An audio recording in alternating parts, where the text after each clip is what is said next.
Bien-aimés frères et sœurs, vous connaîtrez la vérité et la vérité vous affranchira. Ça, c'est pas moi qui le dis, c'est la Bible qui le dit. Mais moi, je vous dis mieux. Vous connaîtrez la vérité historique, notamment celle de vos ancêtres kémites, et vous aurez une vision globale de ce que c'est que la vraie souveraineté politique. J'ajoute, vous reviendrez à la spiritualité africaine ancestrale et vous comprendrez les enjeux de l'indépendance économique. Et pour terminer, vous accepterez votre identité culturelle kémite et vous obtiendrez deux choses. La première, c'est la paix. La seconde, c'est le développement, à une condition. L'unité de toute l'Afrique noire, l'unité de tous les Noirs du monde entier. Otep à tous, bienvenue sur la chaîne des panafricanistes, par essence, par conviction et par excellence. Celle des citoyens kémites par nécessité et obligation de combat. Nous sommes une chaîne qui n'est guidée que par nos ancêtres et rien que par les ancêtres qui appartiennent à l'égrégore du monde noir. Par conséquent, nous ne croyons en aucun Dieu venu de l'étranger. Toutefois, cette vidéo n'est aucunement destinée à inciter à la haine ou à la violence, car nous menons un combat qui est d'abord et avant tout spirituel, intellectuel et démocratique. Ensuite, il est politique, géopolitique et géostratégique, contre l'impérialisme, le colonialisme, le néocolonialisme et l'endocolonat, qui sont tous qualifiés de crimes contre l'humanité. Nous menons ce combat sur la base du principe fondamental que nous avons hérité de nos ancêtres kémites, qui est celui de la Mahat, c'est-à-dire solidarité, vérité et justice.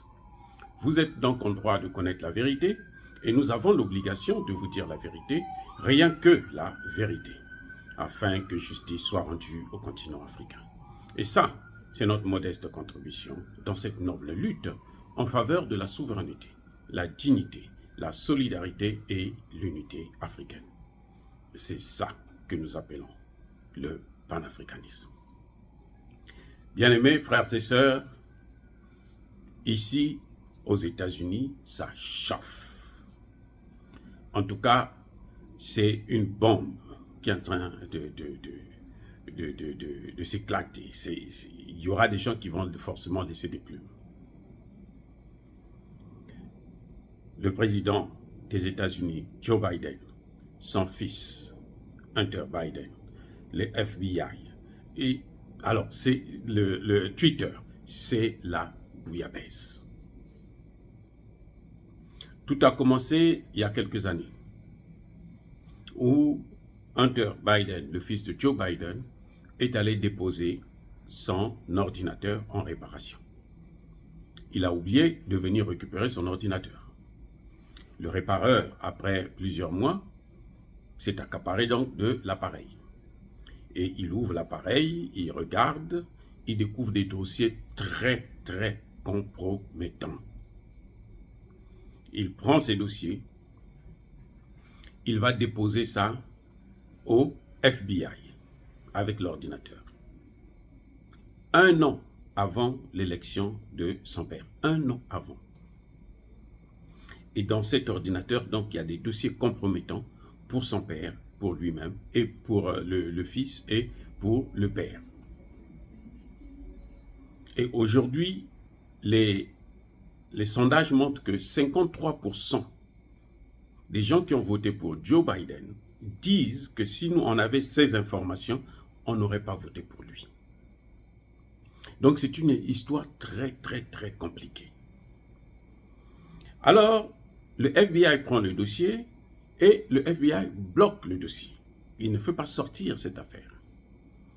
Au moment des élections, peut-être 1 mois avant les élections, le même monsieur, le réparateur, j'ai dit, mais comme le FBI ne sort pas ce dossier, alors laisse-moi aller voir l'avocat de Donald Trump, qui est, à l'époque, c'était l'ancien maire de New York,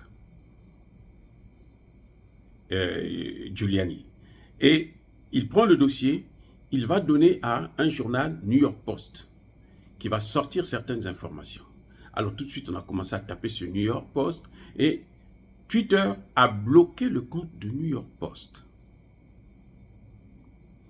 Et ce qui s'est passé, c'est qu'après ça, depuis cette époque, tous ceux qui parlaient de cette affaire, qui voulaient évoquer cette affaire, étaient bloqués systématiquement sur Twitter. Et ça se passait avec la complicité du FBI qui, lui, avait donc des gens qui travaillaient carrément pour Twitter, qui avaient des bureaux dans Twitter. Donc, dès qu'ils décidaient, celui-là enlevé, celui-là enlevé.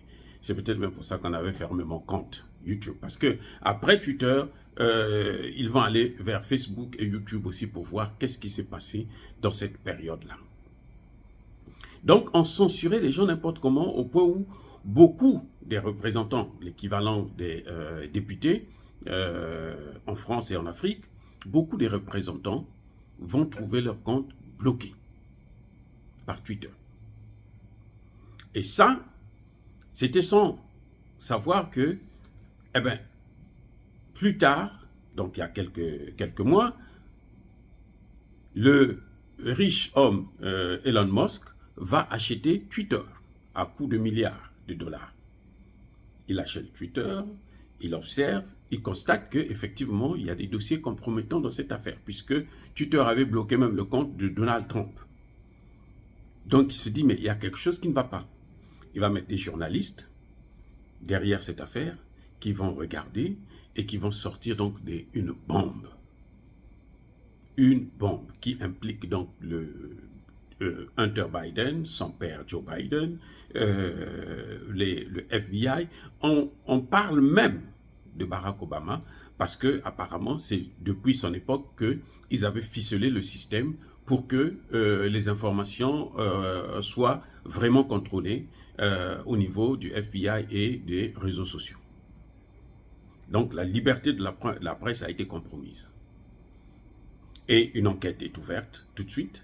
Donc en ce moment, c'est ce qui se passe. Et les interrogatoires, on est en train d'interroger toutes les personnalités de Twitter, leur poser des questions, au niveau même une enquête qui vient carrément du Sénat et de la Chambre des représentants, avant que ça n'aille vers la justice. Donc c'est très, très, très explosif plutôt, et ça va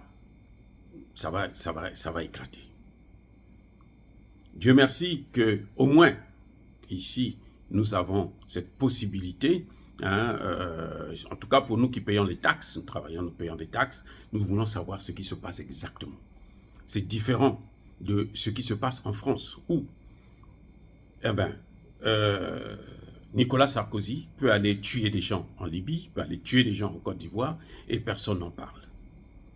Emmanuel Macron peut faire tout ce qu'il veut concernant tuer même Idriss Déby Itno, personne n'en parle. Ici par contre, les gens suivent. On ne sait pas encore jusqu'où ça va aller, comment ça va se terminer, mais en tout cas, aujourd'hui, il y a déjà des enquêtes qui sont ouvertes, il y a des interrogations, on est en train de poser des questions aux hautes personnalités de Twitter, surtout ceux qui avaient géré cette époque-là, et même aux agents du FBI. Ils sont interrogés sérieusement par les autorités américaines. Donc, la justice, c'est comme ça qu'elle devrait en principe fonctionner. Et donc, quand la France vient nous parler de démocratie, je ne vois pas de quelle démocratie elle parle. Puisque en France, on le voit d'ailleurs avec McKinsey, Emmanuel Macron n'est pas inquiété du tout. Concernant l'argent, la gestion du Covid, il n'est pas inquiété du tout. Alors qu'ici, ce n'est pas le cas. En tout cas, c'est une affaire à suivre. Pour l'instant, je persiste et je signe. Soyez abondamment bénis par le Dieu des Kémites et par nos ancêtres angélisés. Que tous ceux qui persécutent l'Afrique, tous ceux qui le déstabilisent et le pillent, qu'ils soient punis, maudits, foudroyés, neutralisés par le Dieu des Kémites et par nos ancêtres angélisés. Vive l'Afrique éternelle, j'ai dit et j'assure.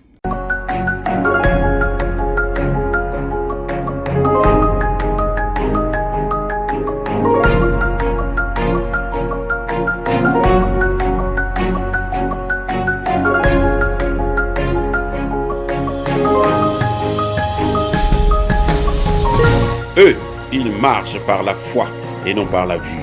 Mais moi, je vous conseille vivement de marcher par la connaissance scientifique et historique, notamment celle de nos ancêtres kémites, par les cinq sens et par l'intelligence. Abou Apia.